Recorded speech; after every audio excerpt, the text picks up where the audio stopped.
जी मैं लौट रही हूँ। विपिन जी, आम आदमी पार्टी इसे अपना मास्टर स्ट्रोक बता रही है, कह रही है कि दिल्ली वासियों का काम नहीं रुकना चाहिए और इस तरीके से अगर बहानेबाजी दिल्ली में अब सरकार कर रही है तो उससे बचने के लिए हमने बैकफुट पे आ गए, ताकि बनाइए अपनी एमसीडी में सरकार, करिए काम और तब पूछेंगे सवाल। लेकिन क्या ये जो एक्शन आम आदमी पार्टी की तरफ से लिया गया, ये जो फैसला लिया गया, ये आम आदमी पार्टी के लिए ही नुकसानदेह साबित नहीं हो जाएगा? इसमें कोई शक शुबा नहीं है, क्योंकि यहाँ पर ये बात गले नहीं उतर रही। देखिए, इसको कैसे स्वीकार कर ले हम लोग, यहाँ पर कैसे कबूल कर ले कि जो लॉजिक आम आदमी पार्टी दे रही है कि हम लोग चाहते हैं कि अब पूरा दायित्व भाजपा के कंधों पे आ जाए, ताकि जनता के पास बिल्कुल एक स्पष्ट संदेश मिल जाए कि ये काम करने लायक है या नहीं है। ये कोई बात नहीं बनती। देखिए, कोई लॉजिक नहीं है, बिल्कुल बेतुकी बात है, क्योंकि यहाँ पर आपको मैदान में रहना चाहिए था। अगर आप सही मायने में लोकतंत्र को मजबूत करना चाहते हैं और घेरना चाहते हैं सरकार को, उनकी खामियों को उजागर करना चाहते हैं, तो आपको मुकाबला करना चाहिए था। आपसे तो कई गुना अच्छा कांग्रेस पार्टी है कि यहाँ पर भली भांति जानते हुए कि वो जो जिस चुनाव में भाग ले रहे हैं कि वो उसमें उनकी हार निश्चित है, लेकिन फिर भी वो लड़े। हारा कौन? जो लड़ा ही नहीं। तो यहाँ पर ये बात गले उतरती नहीं है, पहली बात। लेकिन यहाँ पर कई ज्वलंत मुद्दे हैं जिनकी तरफ ध्यान केंद्रित होना चाहिए। यहाँ पर कि साफ सफाई तो एक मुद्दा है ही है, साथ में हम लोग किस बात का इंतजार करते हैं कि जब कोई बड़ी त्रासदी आए, सदी की जब सबसे बड़ी महामारी आई थी, कोई बता के तो आई थी नहीं कि एकाएक पहले कुछ दिनों पहले दस्तक दी उसने।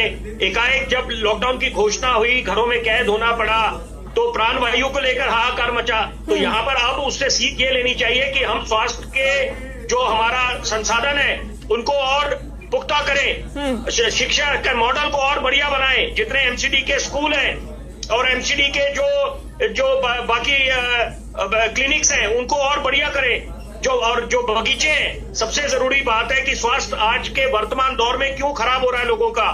यहाँ पर जितने अलंकृत बगीचे हैं वो एक तरफ, लेकिन खेल कूद के मैदान बचे नहीं है। यहाँ पर वहां पर होना चाहिए। आपने ओपन जिम्स बनाए, बड़ी अच्छी बात है, लेकिन अभी बहुत लंबा सफर है।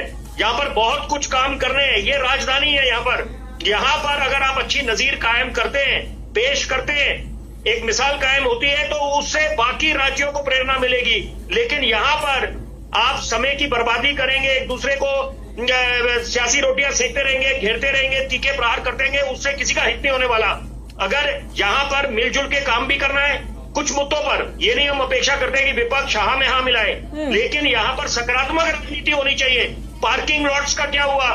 पार्किंग लॉट्स में अगर इतनी ज्यादा लोगों को पैसे देने पड़ेंगे तो उससे भी दिक्कत आएगी एक आम आदमी को। जब सरकार ये जो भी राजनीतिक दल चुनावी मैदान में उतरते हैं, आश्वस्त करते हैं जनता को कि यहाँ पर आपको इन चीजों से मुक्ति दिलाएंगे कि जो बढ़ते हुए दाम है पार्किंग के, आप एक जगह गाड़ी लगाने जाए या मोटरसाइकिल लगाने जाए 20 रुपए या 50 रुपए प्रति घंटा, तो ये तो किसी के बात भी गले उतरेगी नहीं। दूसरी बात है, जो ये जल भराव की समस्या है वो बहुत बड़ी समस्या है, उससे छवि धूमिल होती है। यहाँ पर लोग सोचते हैं हम लोग वोट डालने क्यों जाते हैं। देखिए, वोट डालना अपनी जगह अनिवार्य है, तो आप अगर वोट डालने नहीं जाएंगे तो गलत बात है ये। लेकिन साथ साथ हमारे नेताओं को भी समझना है कि अगर उनको रोल मॉडल समझा जाता है, आदर्श समझा जाता है, उनसे उम्मीदें हैं, उनको उन उम्मीदों पे खरा उतरना है। इस तरफ ध्यान केंद्रित होना चाहिए।